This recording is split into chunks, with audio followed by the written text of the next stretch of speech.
Sir మనము ఇందిరమ్మ కార్యక్రమంలో మనము ప్రొసీడింగ్స్ వచ్చాయి సార్. మనకి ఇంకా 50 వెరిఫికేషన్లు ఉన్నాయి సార్. అవి కూడా 2 డేస్లో వస్తాయి సార్. ఈరోజు మనము మొత్తము అన్ని టోటల్ విలేజ్ పిలవడం జరిగింది సార్. పల్లెట్ విలేజ్లో మనకు సార్ ఇప్పటి వరకు 8 మందికి పూర్తిగా మన ప్లాస్టింగ్ మన వైరింగ్ ఇట్లా అయిపోయినప్పుడు పూర్తిగా మిగతా 1 లక్ష రూపాయలు వస్తాయి. పూర్తిగా లైట్ వెయిట్ ఇటుక అయితే 10 రూపాయలు పడుతుంది.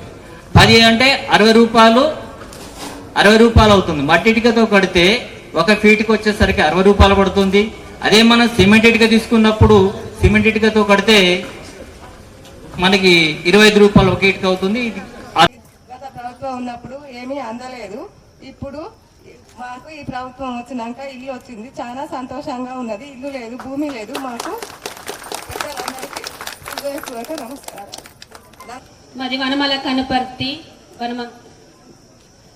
నాకు 4 పిల్లలు, 1 కొడుకు, 3 బిడ్డలు. మా పెద్ద పాపకి ఛత్తీస్గఢ్లో NITలో సీట్ వచ్చింది. అప్పుడు నేను ఎంతో మందిని అడిగినా కూడా నాకు ఎవరు కూడా రూపాయలు సాయం చేయలేదు. గతంలో ఎమ్మెల్యే నాగరాజు గారి క్యాంపస్కి వెళ్ళి నేను సాధించినప్పుడు నా బిడ్డను తట్టి నా బిడ్డను ప్రోత్సహించి ఈరోజు అక్కడ నా బిడ్డ చదువుతుందంటే సారు వలననే 4 సంవత్సరాలు సారు చదివిస్తానని మరి హామీ ఇచ్చిండు. అలాగే నా బిడ్డ పట్ల నెరవేర్చినందుకు సార్కు ధన్యవాదాలు.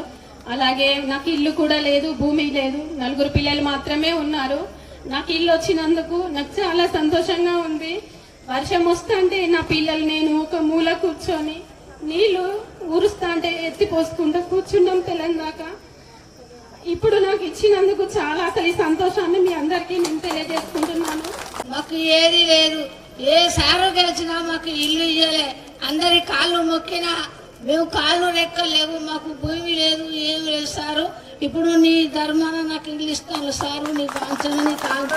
చుట్టూ ఇల్లు గిల్లు ఏం లేవు. చిన్న గుడిసె లెక్కుంది సార్. మాకు ఇల్లు తప్పకుండా ఇవ్వాలని, దేవుని కంటే ఎక్కువ మాకు ఇల్లు రావాలని మొక్కని దేవుడు లేదు సార్ అని చెప్పారు.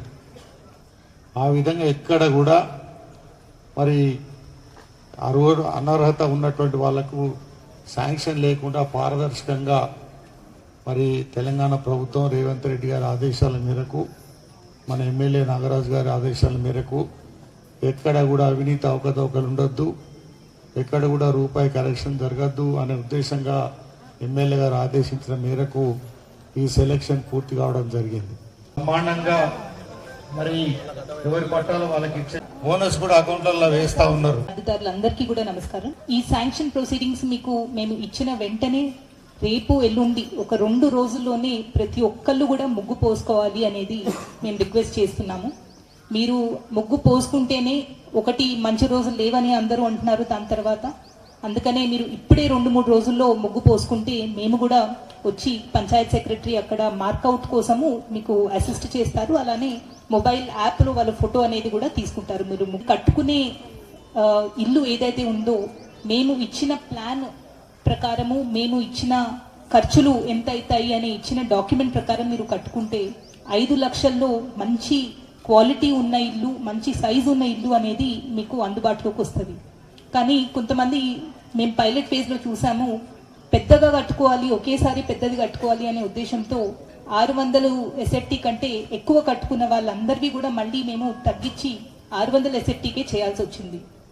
అట్లా చేసుకుంటే 2 ఇష్యూస్ వస్తాయి. ఒకటి, మీరు అప్పు తీసుకొని కట్టుకోవాలి అనుకున్నప్పుడు మధ్యలోనే ఇల్లు ఆగిపోతే అది మీకు కంప్లీట్ అవ్వదు, మీరు అప్పు కూడా రిటర్న్ ఇవ్వలేరు, ఎటు కాకుండా అవుతుంది. ఇంకొకటి, గవర్నమెంట్ ఇన్స్ట్రక్షన్స్ కూడా చాలా స్ట్రిక్ట్గా ఉన్నాయి. 400 స్క్వేర్ ఫీట్ నుంచి 600 స్క్వేర్ ఫీట్ లోపలే మీరు కట్టుకోవాలి. దానికంటే ఎక్కువ కానీ తక్కువ కట్టుకుంటే మీకు ఈచ్ ఫేజ్లో అంటే అనేది ఆగిపోతుంది. కాబట్టి ఏదైతే నిబంధనలు ఉన్నాయో దాని లోపలే మీరు కట్టుకోవాలి అనేది కూడా కోరుతున్నాము. మీ దగ్గర డబ్బులు వసూలు చేసినా కూడా డైలీవేర్ ఎమ్మెల్యే పెట్టిన దానికి కూడా ఫోన్ చేసి చెప్పండి, లేకుంటే నేరుగా నాకు కూడా ఫోన్ చేయండి, లేకుంటే మన నాయకులకు చెప్పండి, వారిపైన చర్యలు ఉంటాయి. ఎందుకంటే ఇది ప్రభుత్వం ఇచ్చే సొమ్ము. మీరు హక్కుదారులు. రాజ్యాంగం ఇచ్చిన హక్కు. రైతుకు రుణమాఫీ, రైతుకు బోనస్, ఉచిత బస్సు ప్రయాణం, నిరుపేదలకు కరెంటు 200 యూనిట్ ఉచిత current, gas cylinder, Rajiv Aarogyasri, బీమా పథకాన్ని కూడా ఇవ్వడం, ఇలాంటివన్నీ కూడా పూర్తి చేసుకుంటూ ముందుకు పోతున్నా కూడా ఇందిరమ్మ కమిటీ పర్యవేక్షణలో, మండలాధ్యక్షుని పర్యవేక్షణలో, గ్రామాధ్యక్షుని పర్యవేక్షణలో, నాయకుల పర్యవేక్షణలో ఇల్లు పూర్తి చేసి మనం మళ్ళీ ఈ యొక్క పండుగ రాకముందే ఈ శుభకార్యం చేసుకోవాలి. ఎవరైతే అకౌంట్ లేదో అమ్మలకు అకౌంట్ ఓపెన్ చేయవలసిన బాధ్యత కూడా మన పైన ఉంది. కాబట్టి ఆ చెల్లెమ్మకు, ఆ సోదరిమణులకు ఎవరికైనా కష్టాలు ఉంటే తప్పనిసరిగా మనం ముందుకు పోదాం. ఇంత చక్కటి అవకాశం వచ్చింది, ఈ అవకాశాన్ని మనం ఉపయోగించుకుందాం.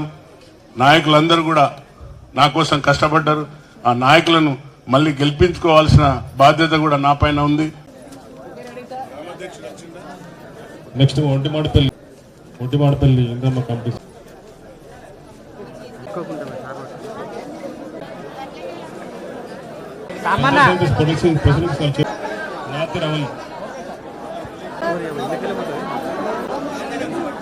జాలపోయిన రాజు గారు